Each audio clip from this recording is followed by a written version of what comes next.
Hello दोस्तों, मेरे YouTube channel NK sir triple C में आपका बहुत बहुत स्वागत है। आज के वीडियो में हम लोग सक्षमता परीक्षा जो नियोजित शिक्षकों के लिए बिहार सरकार आयोजित करने जा रही है उसके लिए सामान्य ज्ञान तथा बीपीएससी 2.0 का आयोजन भी हो रहा है, जिसमें ये वीडियो बहुत ही मददगार साबित होगा। साथ ही साथ अन्य किसी प्रतियोगिता परीक्षा के लिए भी यह बहुत ही महत्वपूर्ण वीडियो है।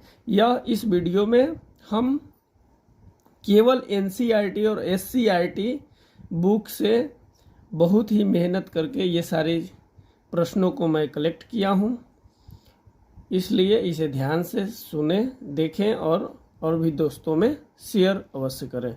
चैनल पर अगर नए हैं तो चैनल को सब्सक्राइब अवश्य करेंगे। पहला सवाल है कि सोडियम और पोटेशियम जो बहुत अभिक्रियाशील होती है कहाँ रखी जाती है। तो दोस्तों ध्यान रखना है कि सोडियम और पोटेशियम जो है ये इतने अभिक्रियाशील धातु हैं कि ये दोनों अगर हवा के भी संपर्क में आ जाए तो जलने लगती है और हवा से भी संपर्क कर लेती है। इसलिए इनकी सुरक्षा के लिए इसे हम मिट्टी के तेल या इसी को किरोसिन तेल बोलते हैं उसमें रख देते हैं। अगला प्रश्न है, धमनियों का कार्य क्या होता है। धमनी जो हमारे शरीर का आंतरिक एक अंग है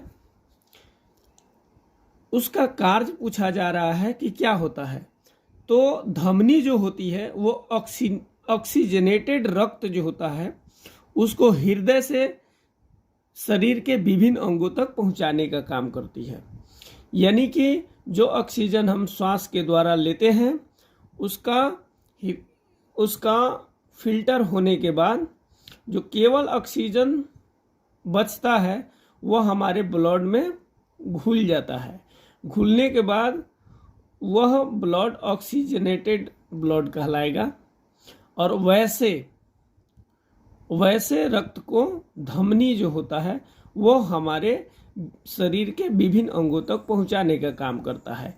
साथ ही साथ एक और प्रश्न हम जान लेते हैं, शीरा के भी नाम आप सुने होंगे। शीरा जो होता है उसका कार्य यह होता है कि बिना ऑक्सीजन युक्त जो रक्त होता है उसको विभिन्न अंगों से ला करके हृदय तक पहुंचाने का काम करता है, यानी इसका बिल्कुल उल्टा काम करता है।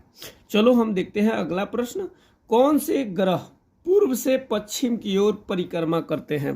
तो दोस्तों हम जानते हैं कि जितने भी ग्रह हैं वे सभी के सभी ग्रह पश्चिम से पूर्व दिशा की ओर परिक्रमा करते हैं, लेकिन दो हमारे सौर मंडल में 8 जो ग्रह हैं उन 8 ग्रहों में ये शुक्र और अरुण जो है ये दोनों ग्रह जो है वह बाकी 6 ग्रहों के विपरीत, यानी वे सब पश्चिम से पूर्व और ये पूर्व से पश्चिम की ओर परिक्रमा करते हैं। ग्रह के बारे में थोड़ा सा मैं चर्चा कर लेता हूँ। इस ग्रह से और भी जो प्रश्न बन सकते हैं मैं उसकी चर्चा कर लेता हूँ। शुक्र ग्रह के अन्य नाम, यह इसे पृथ्वी की बहन कहते हैं। इसे शाम या भोर का तारा भी कहते हैं। शाम या भोर के तारा किस ग्रह को कहेंगे? शुक्र ग्रह को। शुक्र ग्रह को पृथ्वी की बहन कहा जाता है क्योंकि आकार में ये पृथ्वी के जैसा ही है। साथ ही साथ सबसे चमकीला ग्रह भी शुक्र ग्रह को कहा जाता है। अरुण ग्रह को लेटा हुआ ग्रह कहा जाता है क्योंकि अपने यह अक्ष पर ज्यादा झुका हुआ है। और भी ग्रहों की अगर मैं बात करूं और प्रश्न इससे रिलेटेड अगर जो बनने वाले हैं मैं उसकी भी चर्चा कर लेता हूं। जैसे सबसे सौर मंडल का सबसे छोटा ग्रह की बात की जाए तो सबसे छोटा ग्रह हमारा बुध ग्रह होता है। सूर्य से सबसे नजदीक ग्रह बुध ग्रह होता है। बुध और शुक्र ग्रह जो हैं इनके पास कोई भी एक भी उपग्रह नहीं है। तो याद रखना है कि बिना उपग्रहों वाला ग्रह पूछा जाए तो शुक्र और बुध होगा उत्तर। और मंगल ग्रह जो है वह उसके पास केवल और केवल 2 उपग्रह हैं, सर्वाधिक उपग्रहों वाला ग्रह पूछा जाए तो वह बृहस्पति याद रखना है। सबसे बड़ा ग्रह पूछा जाए तो बृहस्पति याद रखना है। और वह ऐसा ग्रह जिसके चारों तरफ छल्ला है, या वलय बोले या रिंग बोले, तो ऐसे ग्रह का नाम पूछा जाए तो शनि ग्रह। तैरता हुआ ग्रह भी अगर पूछा जाए तो भी शनि ग्रह, क्योंकि शनि ग्रह का जो घनत्व है वो पानी के भी घनत्व से कम होता है। अगर उसको हम पानी में रख दें तो पानी में भी तैरने लगेगा, इसलिए उसे तैरता हुआ ग्रह। चलो आगे बढ़ते हैं। बल्ब का फिलामेंट किस धातु का बना होता है? तो बल्ब का जो फिलामेंट इस तरह का वायर होता है उसके अंदर, बल्ब के अंदर, यह वायर पूछा जा रहा है, यह तार किसका बना होता है?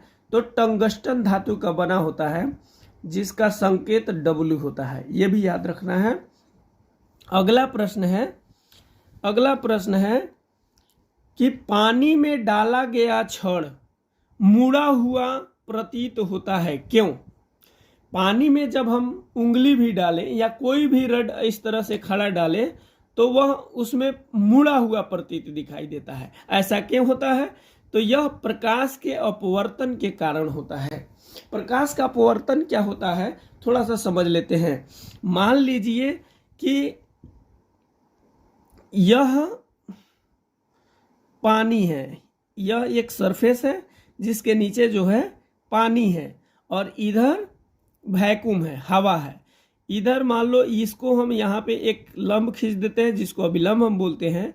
इधर से अगर हम छड़ को इस तरह से डालते हैं तो यहाँ पे इस सरफेस से यहाँ से इस तरह से मुड़ा हुआ दिखाई देता है, क्योंकि प्रकाश के प्रवर्तन का नियम यह कहता है कि अगर प्रकाश को हम विरल माध्यम से सरल माध्यम में जब हम डालते हैं, भेजते हैं, तो वह अभिलंब की ओर मुड़ा हुआ प्रतीत होता है। तो यह हमारा अभिलंब है, इधर से ये आएगा तो अभिलंब की ओर मुड़ा हुआ प्रतीत होगा, तो यह टेढ़ा दिखाई देगा ही।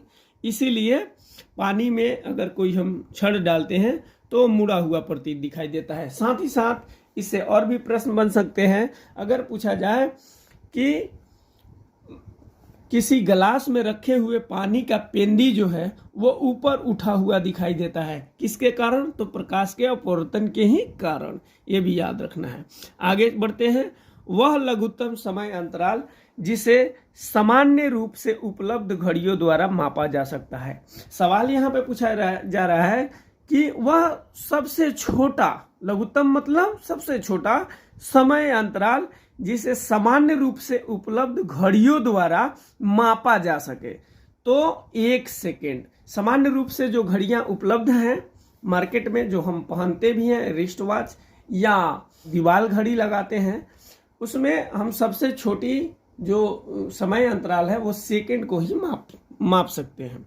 चलो आगे प्रश्न में हम चलते हैं कि विद्युत प्रतिरोध को किस में मापा जाता है? तो विद्युत प्रतिरोध का जो इकाई होता है वो ओम होता है। जिस प्रकार से हम द्रव्यमान को मापते हैं केजी से, भार को मापते हैं न्यूटन से, किसी लंबाई को हम मीटर, सेंटीमीटर, मिलीमीटर में मापते हैं, उसी प्रकार से विद्युत प्रतिरोध को ओम से मापते हैं। ओम का जो चिन्ह होता है, संकेत होता है, वो इस प्रकार से कुछ होता है। ये हमारा ओम है। चलो आगे बढ़ते हैं। दहन कैसी अभिक्रिया है? तो दहन एक रासायनिक अभिक्रिया है। दहन एक रासायनिक अभिक्रिया है। मैं थोड़ा अभिक्रिया पे चर्चा कर लेता हूँ। अभिक्रिया 2 प्रकार की होती है, एक रासायनिक अभिक्रिया और एक भौतिक अभिक्रिया। शॉर्टकट में इसको साधारण भाषा, सरल भाषा में समझेंगे। भौतिक अभिक्रिया वह अभिक्रिया होती है जिसमें कोई नया पदार्थ बनता है, अभिक्रिया कराने के बाद जो एक नया पदार्थ बनता है, उस नए पदार्थ को पुनः हम पहले वाले पदार्थ में परिवर्तित कर सकते हैं। लेकिन रासायनिक अभिक्रिया में ऐसा नहीं होता है। रासायनिक अभिक्रिया अगर हो गई तो उससे जो नया पदार्थ बनेगा, उस नए पदार्थ को पुनः हम अपने पहले वाले पदार्थ में नहीं पा सकते हैं। जैसे मैं एक उदाहरण बता दूं कि मोमबत्ती अगर मैं जलाता हूं तो जो मोम जल जाएगा वह पुनः जो जल जाएगा वो फिर से मोम हम उसे नहीं प्राप्त कर सकते। मोम जो जल जाएगा वह पुनः हमें मोम के रूप में नहीं मिल पाएगा। तो यहाँ पे मोमबत्ती का जो जलना होगा वह रासायनिक अभिक्रिया होगा। लेकिन अगर हम मोमबत्ती जलाते हैं तो कुछ मोम जो है पिघल जाते हैं, पिघल के नीचे की तरफ इस तरह से हो जाते हैं। तो इस पिघले हुए मोम जो है पुनः हमको मोम के ही रूप में मिल गए। तो मोमबत्ती जो पिघला यह हो गया भौतिक अभिक्रिया। तो मोमबत्ती का पिघलना पूछा जाए तो भौतिक अभिक्रिया, और मोमबत्ती का जलना पूछा जाए तो रासायनिक अभिक्रिया। ध्यान रखना इस बात का।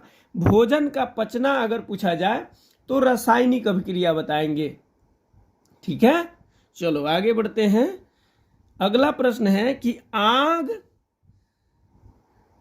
बुझाने के लिए किस गैस की आवश्यकता होती है? तो आग बुझाने के लिए दोस्तों याद रखना है, हमें कार्बन डाइऑक्साइड CO2 गैस की आवश्यकता होती है। अगला प्रश्न है दोस्तों 10 नंबर का, भूकंप की तीव्रता मापने के पैमाना को क्या कहते हैं? भूकंप की तीव्रता को मापने के पैमाना को हम रिक्टर पैमाना कहते हैं, रिक्टर स्केल। अगला प्रश्न है, माचिस के डिब्बों पर क्या लगा रहता है? जो माचिस होती है उसके साइड वाले किनारे पे एक काला काला सा लाल लाल सा लगा रहता है, जिस पर माचिस की तीली रगड़ने के बाद उसमें आग लगती है। तो वही पूछा जा रहा है, वो जो काले काले लाल लाल जो होते हैं माचिस के किनारों पे वह क्या होता है? तो दोस्तों याद रखना है कि उसमें लाल फास्फोरस और सल्फर होता है। अगला प्रश्न है, समान आवेश एक दूसरे को प्रतिकर्षित करते हैं।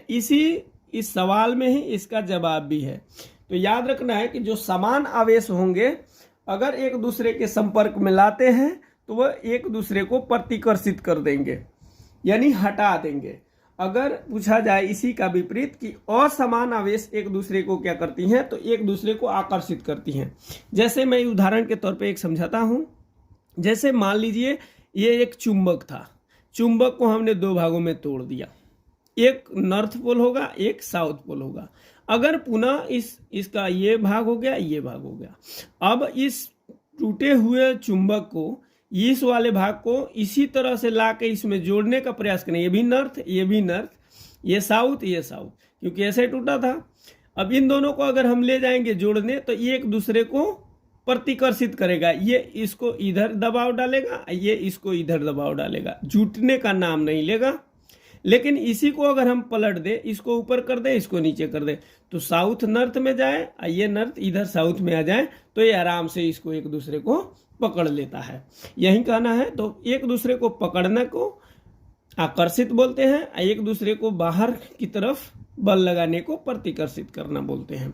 तो ये नॉर्थ है, ये साउथ है, एक दूसरे को आकर्षित किया, लेकिन ये नॉर्थ है, ये नॉर्थ है, दोनों सेम आवेश हो गया, तो दोनों एक दूसरे को प्रतिकर्षित करेंगे, एक दूसरे को भगाएंगे। ये इधर बल लगाएगा, ये इधर लगाएगा। चलिए आगे समझते हैं। अगला प्रश्न है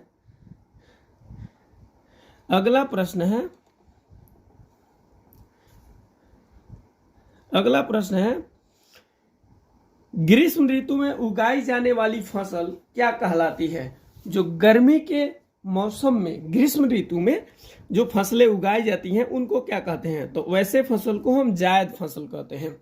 जो ग्रीष्म ऋतु में उगाई जाती हैं उसे जायद फसल कहते हैं। तो कुछ और थोड़ा फसलों पे मैं चर्चा कर लेता हूं। जैसे जायद फसल की अगर मैं बात करूं तो इसमें तरबूज, खरबूज, ककड़ी, खीरा, ये सब जायद फसल के अंदर आ जाते हैं। आगे मैं बात करूं, अगर ग्रीष्म ऋतु की बात हो गई, अगर मैं वर्षा ऋतु की बात करूं कि वर्षा ऋतु में कौन सी फसलें उगाई जाती हैं, तो दोस्तों याद रखना है कि वर्षा ऋतु में खरीफ की फसलें उगाई जाती हैं, जैसे धान, मक्का, बाजरा इत्यादि। आगे अगर शीत ऋतु की बात की जाए तो शीत ऋतु में कौन सी फसल उगाई जाती है? तो शीत ऋतु में रबी फसल उगाई जाती है। रबी फसल में क्या क्या होती हैं? जैसे गेहूं हो गया, सरसों हो गया, दालें जो होती हैं, मसूर, उड़द, ये सब रबी फसल के अंदर आती हैं। अगला प्रश्न है, बल कैसा राशि है? तो बल जो है वह सदिश राशि है। बल कैसा राशि है? सदिश राशि। सदिश राशि थोड़ा सा समझ लेते हैं। सदिश राशि वह राशि होता है जिसमें परिमाण के साथ साथ दिशा भी होती है। जैसे बल अगर हम लगाते हैं तो उसमें परिणाम तो होता ही है, जैसे 5 न्यूटन का लगाएंगे, 10 न्यूटन का लगाएंगे, लेकिन साथ ही साथ दिशा भी होती है। बल जिधर हम अगर मान लो इस पे हम लगाएंगे बल इधर, तो ये एक फिक्स दिशा हो गई, इसमें दिशा है, तो इसलिए जिसमें दिशा हो उसे सदिश राशि, और जिस राशि में परिणाम हो केवल दिशा नहीं हो उसे हम अदिश राशि कहते हैं। अदिश राशि का एक उदाहरण मैं बता देता हूं। जैसे चाल की मैं बात करूं तो मान लो कि हम 5 किलोमीटर प्रति घंटा के रफ्तार से किसी भी दिशा में अगर हम दौड़ जाते हैं तो ये हमारा चाल कहलाएगा। लेकिन 5 किलोमीटर प्रति घंटा के रफ्तार से अगर हम पूरब की ओर दौड़ के गए, जहां हमारा स्टार्टिंग पॉइंट था वहां से बिल्कुल पूरब की दिशा में गए, तो यही चाल हमारा वेग कहलाने लगती है। तो वेग हमारा हो जाएगा, इसमें दिशा हो गया, तो वेग हमारा हो जाएगा सदिश राशि। लेकिन चाल में दिशा नहीं है, इसलिए चाल जो हो जाएगा वो हमारा अदिश राशि हो जाएगा। अगला प्रश्न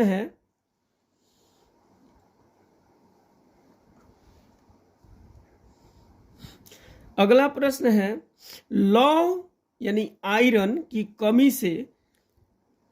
से सॉरी यहां पे से रहेगा, लौह या आयरन की कमी से शरीर में कौन सा रोग होता है? तो लौह की कमी से दोस्तों एनीमिया नामक रोग हो जाती है। एनीमिया यह रोग अक्सर गर्भवती महिलाओं में ज्यादातर होता है। अगर आयरन की कमी हो जाए तो यह रोग होती है एनीमिया। यह गर्भवती महिलाओं में थोड़ा ज्यादा देखने को मिलता है। अगला प्रश्न है, लौह तत्व के स्रोत क्या क्या हैं? जो लौह तत्व से एनीमिया होती है, इस लौह तत्व को पाने के लिए अपने शरीर में कि हमें इसका स्रोत क्या है, क्या खाएं कि ये लौह तत्व हमारे शरीर में प्रचुर मात्रा में उपलब्ध हो जाए? तो पालक खाना होगा, मेथी खाना होगा, केला खाना होगा। तो अगर लौह तत्व का स्रोत पूछा जाए तो पालक, मेथी, केला, इनमें से कोई ऑप्शन में होगा, इसे मार देंगे। अगला प्रश्न है, जिस बीज पत्र में एक ही बीज हो उसे क्या कहते हैं? तो जिस बीज पत्र में एक ही बीज होते हैं उनको एक बीज पत्री कहते हैं। एक बीज पत्री, जैसे मक्का, गेहूं, ये एक बीज पत्री हैं। अगर द्विबीज पत्री क्या होते हैं? तो सरसों में देखो जिसमें 2 बीज हो, जैसे सरसों के एक दाने लें, ऊपरी परत को अगर हम हटा दें तो सरसों के दाने 2 भागों में इस तरह से अलग अलग दिखाई देगा। तो अलग अलग दिखाई देगा, इसमें 2 बीज हो गए, तो ये द्विबीज पत्री। ठीक है। अगला प्रश्न है, पौधों को आकृति कौन प्रदान करता है? तो पौधों को आकृति तना प्रदान करता है, यह हमें याद रखना है। तो दोस्तों इसी के साथ यह वीडियो जो है समाप्त करता हूं। अगर यह वीडियो अच्छा लगता हो तो इसे शेयर करना नहीं भूलना है। चैनल पे अगर नए हैं तो सब्सक्राइब जरूर करना है।